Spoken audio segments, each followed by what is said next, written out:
2 weeks ago, we showed you a massive airline being delivered to the Pima Air and Space Museum. Take a look. Here's that video of a Boeing 787 Dreamliner being towed across Valencia from Davis-Monthan Air Force Base to the museum, which is its new permanent home. And today was the official dedication of the aircraft, and 9 Your Side's Keaton Thomas was at the ceremony. And Keaton, what makes this plane so different? Well, good evening, Guy and Stella. And so what makes that plane different is just how different it is than all of the other airplanes. And standing next to that today, it was imposing enough from ground level, but also learn just how incredible it is. Take a look.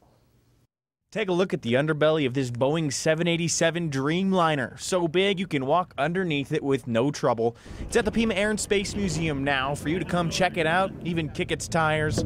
But it's a really one-of-a-kind aircraft. It's lighter, quieter, and more fuel-efficient than any other aircraft of its kind in the world right now. And instead of the traditional metals used in airplanes, the body you see there is made of almost all composite materials or plastics. This is a milestone airplane in aviation history. You know, in much the same way as the Boeing 707 innovated a whole new era of jet travel in the early 50s. This is a comparable aircraft. It's a game changer. This is the second Boeing 787 prototype produced. You can tell by the numbers on the bottom there. And it was used for testing before it was finally retired and eventually brought here to Tucson.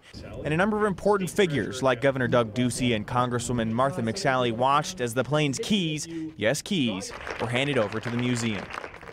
And you can be proud to have that here in Tucson. It's one of just 2 prototypes that are in museums right now, the other one being displayed in Washington, where Boeing is headquartered. Guy and Stella. All right.